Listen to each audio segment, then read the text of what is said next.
are back with another 20-minute history bonus bite. For those of you who don't know me, I'm David A. Bradbury, and for those who do, hi, good seeing you. I have a real treat to share with everyone today, as I recently sat down for a recorded conversation with a wonderful and insightful historian, the one and only William Deverell. Professor Deverell has authored several articles, as well as a recent book, on the life and death of Kathy Fiscus. Now that's a name which should ring a bell to listeners of this show, as little Kathy was the focal point of her very own episode late in our last season. So naturally, after reading Professor Deverell's book for myself, I could think of no better way to follow up on this fascinating story than by inviting him to chat. Fortunately for me, he graciously accepted. Now, before we get started here, please note that he and I will be skipping over a lot of the basic details of Kathy's accident in order to dive straight into an analysis of the events at hand. So if for whatever reason you don't know much about this history or just need a refresher, feel free to check out our aforementioned episode to get the scoop. Link in the description. Or better yet, seek out some of the professor's works on it. Many of his articles are indexed on Google, and best of all, they're free to access. All right. Without any further ado, I'm proud to present a conversation with Professor William Deverell.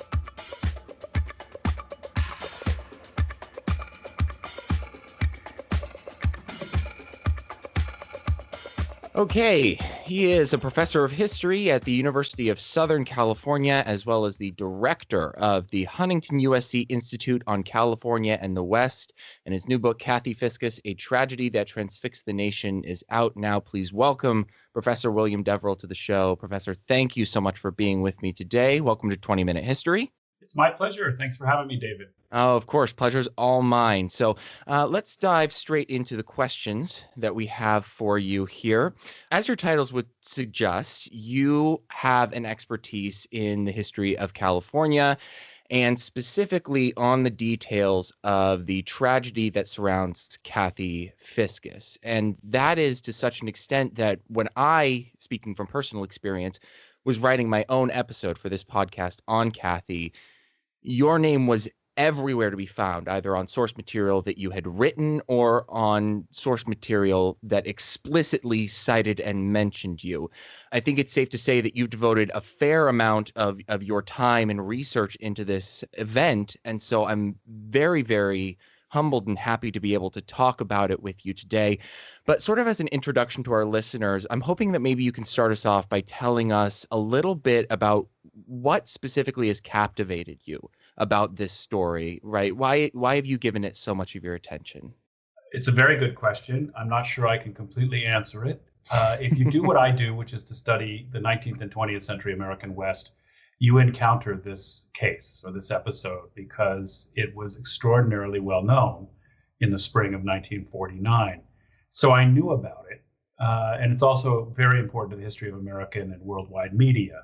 So I knew the superficial telling of the story, but then over the course of the past decade or 12 years or so, I became increasingly fixated on the event, partly because I live very close to where it happened. I can bicycle or walk over there easily. I've taken my children over there. Partly, I think, as well, because I was attracted to the recentness of the event. It really isn't that long ago, 72 years or so. And it felt like it was still with us. And I think it very much is. And then, of course, I think the fact that I'm a father put me into a particular role here as a scholar and a father. And for reasons that are not entirely certain, this project captivated my head and my heart. Right. And even if they're not certain, I think that our listeners can empathize with them. You tell this really, really captivating story in your book. I believe it's in the prologue that you write for it, about having your daughter draw a circle on a sheet of paper that is the width of the Johnson well that Kathy Fiscus fell into. And I would guess that that is a common attractor for a lot of people, you know, whether we have children ourselves or we know people that have children, we know young kids. It's impossible, in a sense, not to be captivated by this story and to want to get to know the people in it better. So with that, I guess that my follow-up question for that is, Given this personal connection, did you find the experience of writing this book any different from writing previous works that you've done? Because this isn't your first book, correct? Correct. It was different. It was qualitatively different. It was harder, in part because I think the proximity of the event in time and place was a challenge for me. It sounds ironic, but I think that was made it harder. And I also, the book grabbed hold of me in ways that previous books have not, probably in part because there's still plenty of people around who knew the event firsthand. There are family members that I interviewed for the book. And so it became a project that, unlike my earlier projects, which can be kind of assigned to a deeper past, this one was very close and I wanted to get it right. I don't know if hesitated is the right word. Perhaps it's more accurate to say that you were sitting on this book for a while. You describe in it interactions that you had with friends and fellow colleagues about them encouraging you to write it. It just sounds like you'd been sitting on it for quite some time. Is that fair to say? Sitting on it or something. I don't quite know Okay. what the metaphor would be. And I did have friends who encouraged me to finish it, both because they wanted it to come out, but also I think they were tired of me talking about it. The project began actually in my head as a play. I wanted to Hmm. write a play, and I fairly quickly realized that I don't have those skills. What I can do is construct narrative in words and tell a story from beginning to end in some fashion and put a lot of footnotes in there. So I have the scholar's skills, but I don't have a playwright's skills. And so it moved towards what it became. And in doing so, over the course of that decade or longer, the book changed shape, it changed size. It used to be probably twice as long as it is now. And I was served by brilliant editorial help at the press that pared it down, pared it down, and pared it down. So, insofar as the book is readable and moves along at that pace, and a chapter ends with some kind of suspense, that's thanks to my editor. Well, I can certainly say that the book has a great flow to it. It definitely reads like a play. I mean, in a certain way, and I come back to this metaphor a lot being an actor myself, but this is a kind of story I think that if you walked up to a film studio, had it not been an actual historical event, but if you walked up to a film producer and said, "This is the story that I'm trying to tell," it might not be believable. It would be so packed with drama and suspense that one would think that at least someone out there would be able to say, okay, well, okay, come on. An audience isn't going to be able to suspend their disbelief that much. But speaking as an actor, whether you end up writing it or somebody else, I do hope that that play gets written at some point. I think it would be fairly entertaining. So with that out of the way, let's move on to the meat of our conversation today. I want to talk about the actual tragedy that occurred and the rescue that took place. And to sort of start us off with this conversation, there is, I guess you could say, an elephant in the room surrounding the just massive amount of attention that Kathy's accident garnered. I don't think it's an exaggeration to say that at this point, hundreds of thousands of people, and possibly even more people than that, have encountered this story in one way or another of a 3-year-old girl that fell down a well. In itself, from a cosmic standpoint, that's not such a big event, and yet it grew into what it is today. If you had to speculate, why do you think it became such a historic moment for Los Angeles and I guess to a lesser extent the country and the world? Good question. I think part of it is the fact that there's something primal in our fear and anxiety about people trapped below the surface of the earth. And that was certainly the case here. Add to that the vulnerability of a small child. She's only 3 years old. Add to that the fact that she's born in 1946, so she is the baby boom in a lot of ways. And there was a notion that the country was reopening and repairing itself after more than a decade's worth of depression and war. And then this happens in the place that was enshrined in American culture as the place where the post-war would have its largest fluorescence, Southern California. And then this tragedy happens. And then there's the more obvious, I think, touchstone of the fascination, which is that she was alive. She was trapped below the earth, very far down below it, and she was crying and she was alive. And so people were anxious, tearful, and afraid together. And then there's television. This was filmed, this rescue attempt, and it revolutionized American media. So the impact and the anxiety and the fearfulness spread through media, the airwaves, and through the culture. And I think it's still reverberating, frankly. And I certainly agree with that. You, at the end of your book, bring together all of these various examples of ways in which the Kathy Fiscus tragedy continues to show up in our media in ways that a lot of people, I don't think, would realize.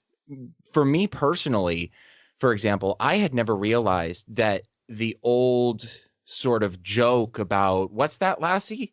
Timmy fell down a well. I had no idea, being a person of my generation, that that was not an actual episode of Lassie, but which was in fact inspired by the Kathy Fiscus events. So having that connection to it without even realizing that I had that connection to it, I think speaks to the fact that this continues to reverberate today.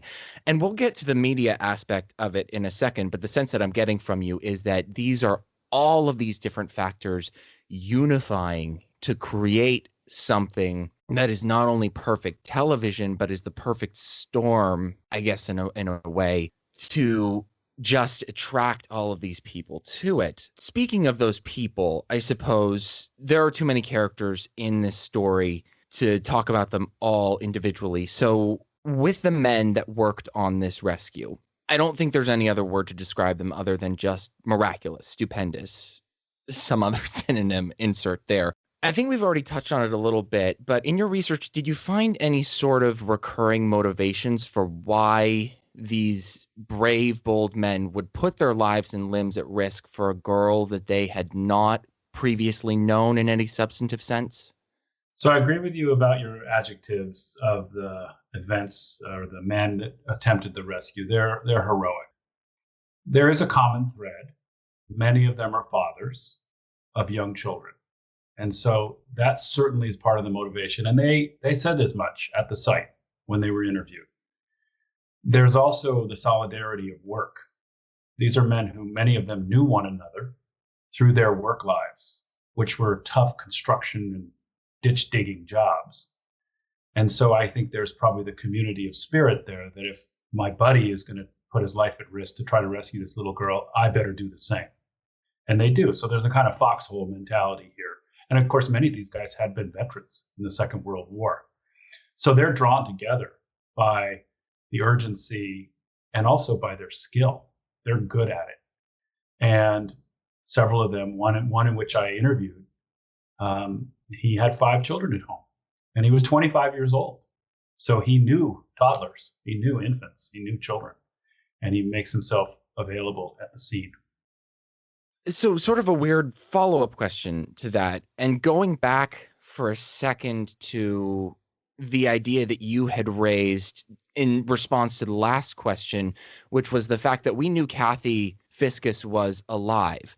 I assume that that fact, that knowledge was widely spread. Otherwise, they wouldn't have been trying so hard to rescue her. But was were her responses known? Because she was actually talking to her mother before the actual rescue went into full effect. Is that right? Yes, the people know it because they can hear her. And the way I think the press sanitizes isn't quite the right word.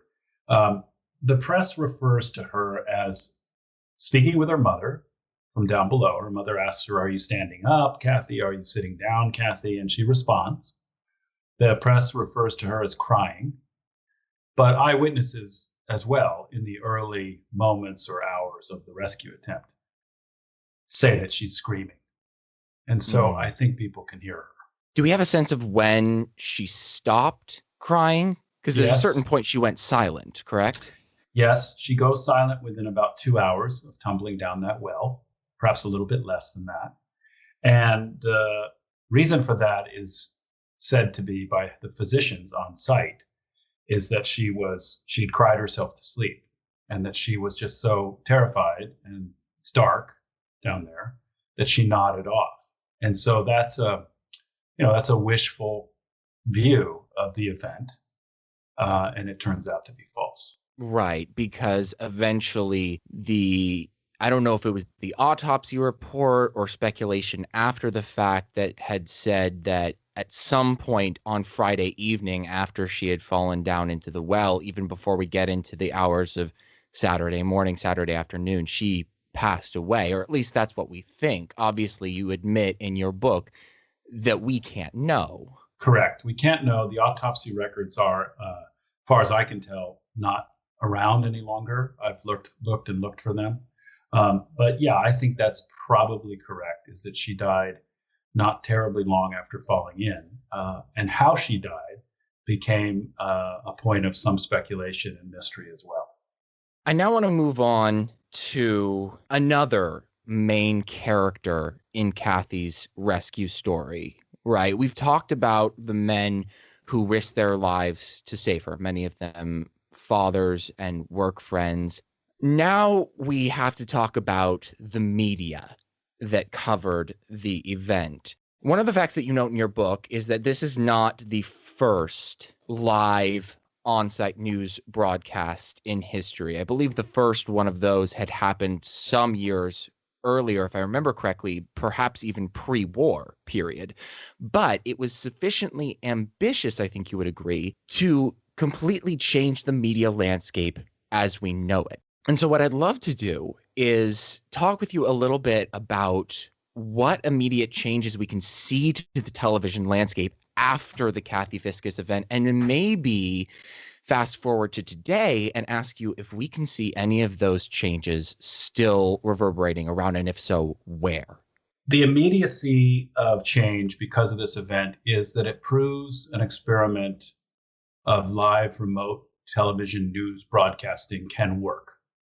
So in other words, when the television stations roll their vans out to the site in tiny San Marino on Saturday morning to film this rescue attempt, most, if not all of them, are certain it won't work. Not the rescue, but the filming, because they view the impossibility of filming a remote broadcast as insurmountable, a challenge. But in fact, it does work. They get to aim their cameras at a newly installed transmission tower just north of them on top of our Mount Wilson down here. And the live broadcast succeeds. And it succeeds for greater than 24 hours, even though a number of them are convinced their equipment will melt. And that success proves the technological point, but it also proved that there was an audience that was hungry for breaking news and would consume it. And so the proof of that test changes the ability of television stations to broadcast news from remote breaking news scenarios to living rooms all over the country, increasingly. And in many respects, our attachment to remote television broadcasting, which is done at the drop of a hat now, just take those vans out there and get those cameras rolling. It dates to this event. There's no doubt in my mind.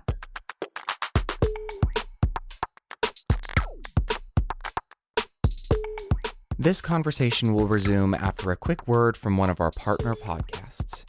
Stay tuned.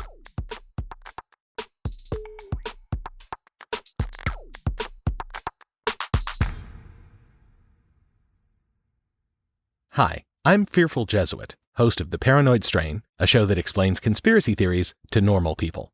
Every episode is carefully researched, fully scripted, and incorporates interviews, audio clips, original music, and a bunch of nonsense to explain the history, impact, and bizarre beliefs related to one conspiracy topic at a time. We're doing an extensive series on secret societies, the Knights Templar, the Freemasons, the Illuminati, and we'd love to have you along for the ride. New episodes drop every 2 weeks, wherever you get your podcasts.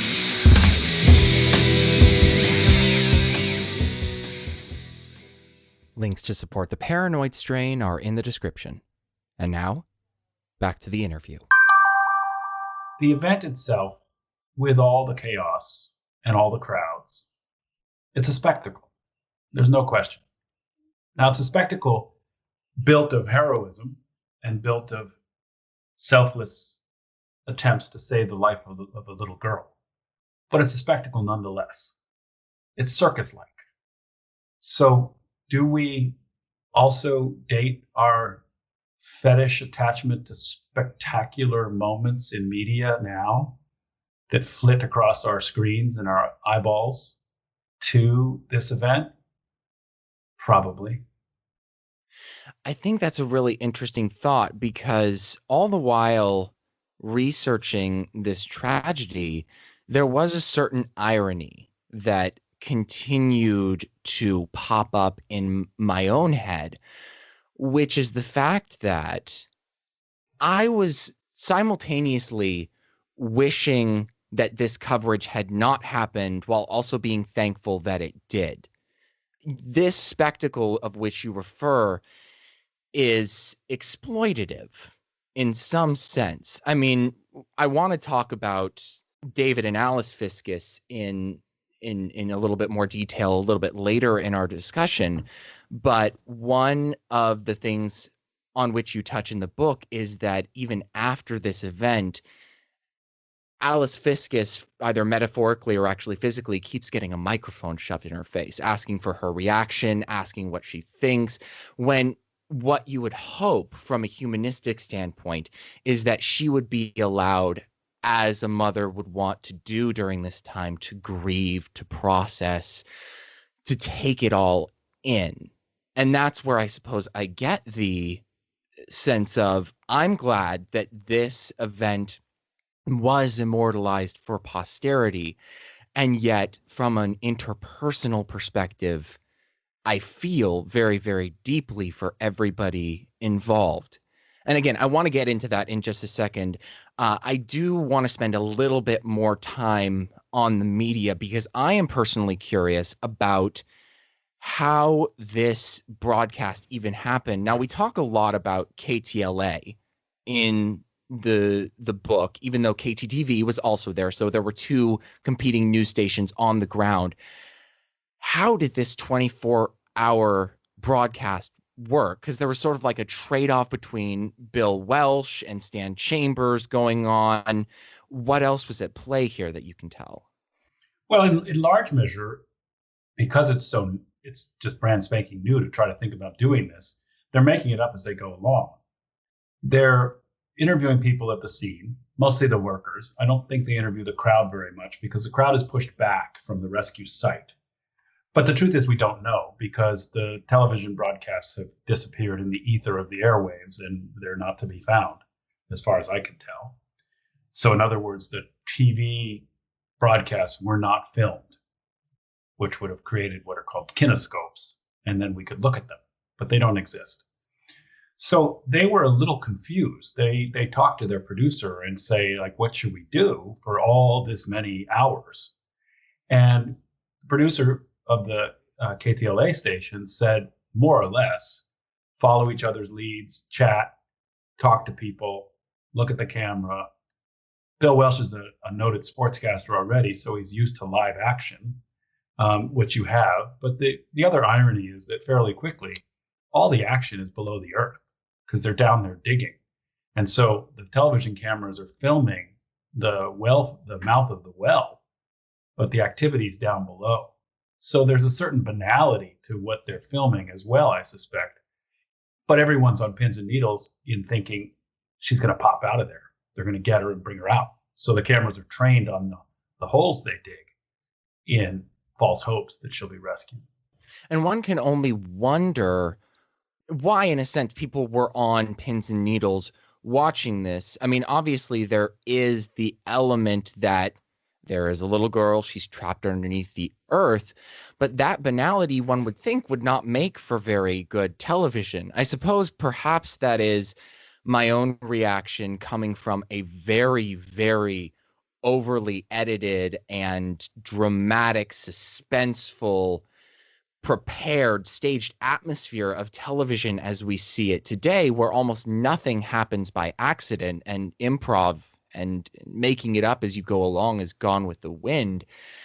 But it is captivating in and of itself that this footage should be so captivating for people that they should watch it for the more than 24 hours that it is on, wouldn't you say?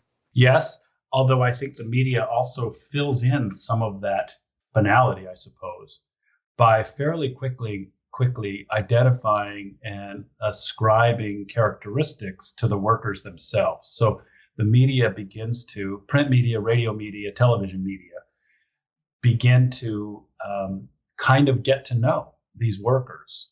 Now, they don't really get to know them, but they each have a story that's fairly quickly captured by the media. So people know these workers by their first names, and they know what they look like.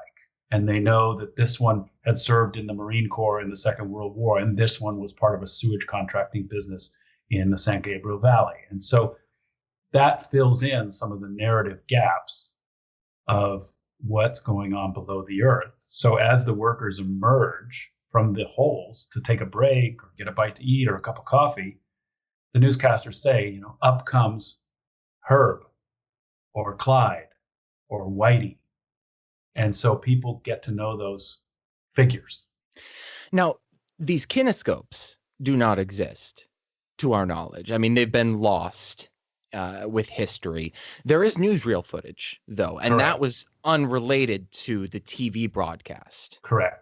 And that was broadcast, as far as I can tell, around the globe. I can't remember exactly where I'd heard it. It probably was in some editorial or news piece written somewhere that all the way over in places like Israel, this was being broadcast to people. Shocking that this can travel so quickly and have such a global appeal, and yet not shocking at all, I guess. So we hinted at it earlier in the conversation. I do want to now acknowledge David and Alice Fiscus, who interacted with the media in the ways that we've described, but are also characters in and of themselves.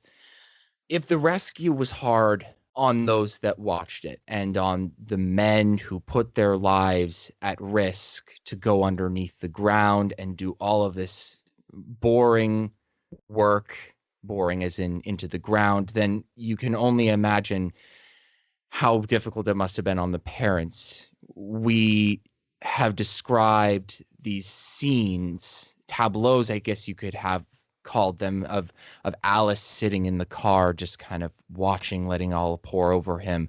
David chain smoking cigarettes and compulsively pacing around the ground.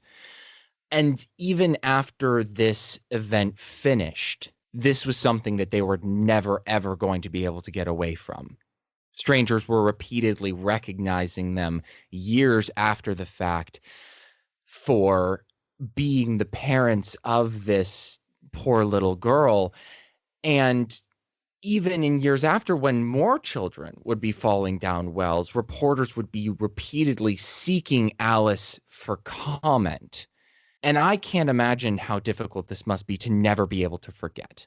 Do you have a sense of how Alice dealt with this unfortunate notoriety? And David, for that matter, as well. I do, and I don't have a sense of how they dealt with it because, of course, they're gone. But I have talked to their other daughter, Barbara. I would say Alice Fiscus dealt with this with a kind of solemn elegance and grace. I think she was sought out, as you say, either at the anniversary of the event every decade or so after, there would be some kind of acknowledgement of the event, and Alice would be sought out for comment, etc. Or, as you say, when other children find themselves in harm's way, particularly under the earth, people would seek out Alice. And she always responded with grace. And it must have been very, very hard. Part of the challenge is the kind of uniqueness of the surname. So if she was Alice Smith, she could have gone below the radar, but she's Alice Fiscus. It's an unusual surname. And so the commentary that she would receive from complete strangers when her surname became known, I think must have been very painful, because people would say, oh, like the little girl. And Alice would say, yes, that's my daughter.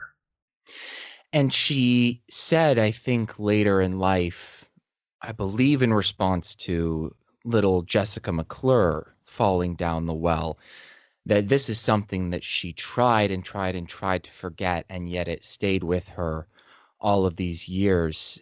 It's amazing that she should respond with such grace when the pain of having this continually brought up to her must have been very difficult to deal with.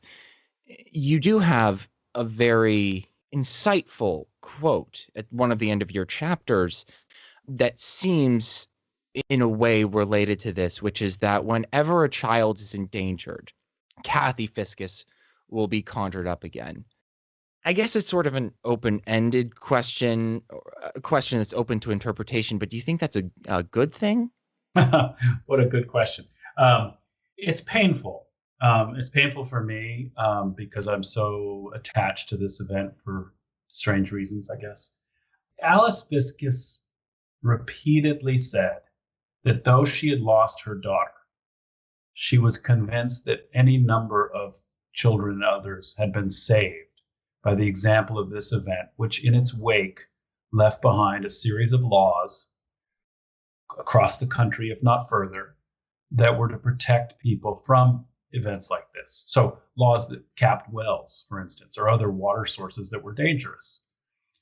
And so in a sense, seeking some kind of solace, Alice Fiscus went there and said, we lost our daughter, but other children have been saved. And I think that's true. But how much solace that can provide at the end of a day or end of a lifetime, I don't know. And one can only imagine the fervor in which this was accomplished, at least locally, because as you note, and as has been noted, David Fiscus was deeply involved in this well capping effort. He had a very involved role being, I'm going to forget the exact title that he had, but he was sort of a manager. He was in charge of keeping track of these wells contemporaneously. Yes, David Fiscus is what amounts to the district superintendent for the California Water and Telephone Company, which is in charge of the field and other sites, but in charge of the field where a dozen or so wells existed, one of which was the old Johnson well behind the Fiscus house that Kathy falls into. So it's a terrible irony that he knows that landscape well. He knows that well. And that's what captures his daughter. So we have the laws in the aftermath of it. We have the well capping carried out by David Fiscus. And of course, I can't let it go unsaid, this sort of heartwarming and tear-jerking response that Alice had. Responding with grace is an understatement, because she, on multiple occasions, just attempted to take this tragedy that was happening in her own personal life and attempt to make it better for other people around her. One of the moments that sticks in my mind is this reaction that she had to all of this outpouring of sympathy and love that she was receiving from all of these people. And she started receiving flowers, or people talked about sending her flowers. And she released a statement saying, while I appreciate that concern for myself and my well-being and wanting to send out that care, take the money that you would have sent on flowers and donate it to this children's hospital. Yeah, the outpouring is so astonishing. Money that rolls in for the rescuers in the rescue fund, and then letter after letter after thousands of letters sent to the Fiscus family. And it's that old way that people could do this, which is now kind of lost art. But people could write on their letter, the address could be the family of Kathy Fiscus, San Marino, California, and it would find its way to the home. So yes, I think the family was just completely taken aback by the response from people. And this outpouring of support, as you know, came from everywhere and anywhere. And people who couldn't or didn't direct these sympathies to the Fiscus family directed them to the Los Angeles Times. There are a multitude of responses from people all around the world.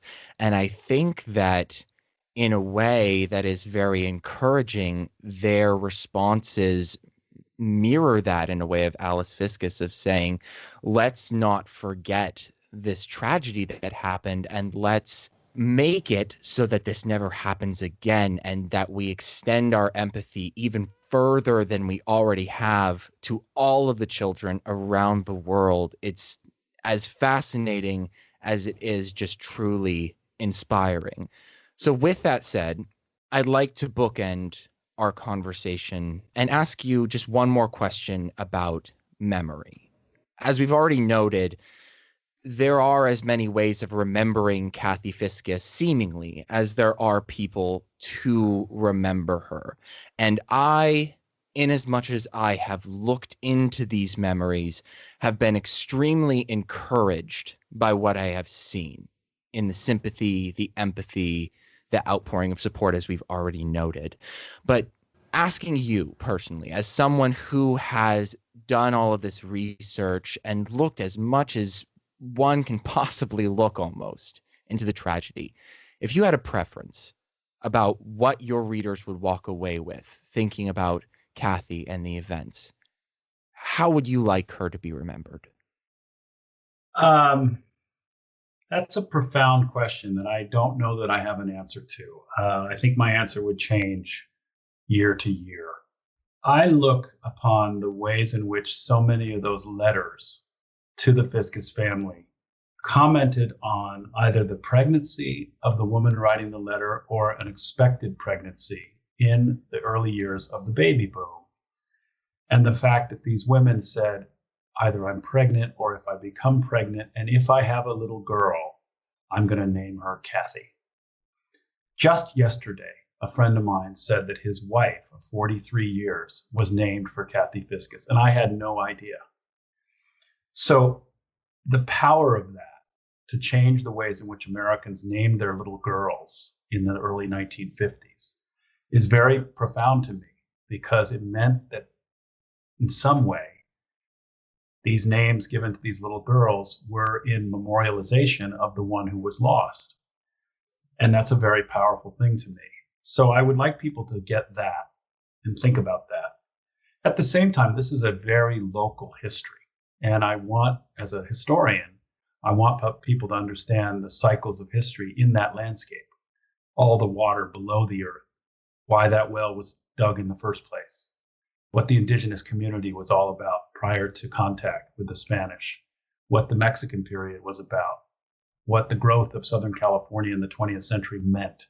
So there are bits and pieces of that in there too as context, which I, as an historian, again, I think is very important. So I think you're right. The moral or the lesson or the teaching or the memory of what this event means is different for all kinds of people for all kinds of reasons. And also memory is fallible. What certain people remember about the event, other people have no sense of that, because those are different memories than they have. So that's an important thing to keep in mind too, that one person's memory is no better, worse, or more accurate than another's usually. You get the sense, I think, almost that Kathy Fiscus and her life and her death is a case study of all of the different ways in which history is interconnected, as you note, to the Spanish period, as well as the indigenous population in the area preceding the events and everything that comes thereafter. And I, like you, am just profoundly touched by the number of people who were named for little Kathy and who in some way can feel connected to what happened, feel connected to the Fiscus family, to Alice Fiscus, and even to little Kathy herself, even having never met her. And I know that endings are not always this perfect, but I want to continue to keep that in mind as I had put it in the end of my own episode, this is something that if it is not these representations, these letters, if they're not a representation of what humanity is, then they are a representation of what we could be in a more unified way. With that, I think that covers all of the things that I wanted to talk about today. As I mentioned, Kathy Fiscus, A Tragedy That Transfixed the Nation, is available for purchase wherever you can get your books. I so sincerely appreciate your time today, Professor. Thank you for joining me, and I hope you take care. Thank you so much. I enjoyed it very much. All right. Thank you.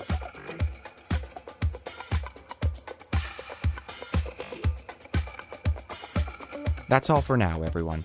A giant thanks once again to Professor William Deverell for offering his time and insights to this episode. If you're interested in learning more about Kathy, please consider purchasing a copy of his latest book. And if you enjoy our work here on the podcast, there are many ways to support us. You can follow us on social media at 20MIN History, review us on Apple Podcasts, or even make a monetary contribution on Patreon or Acast.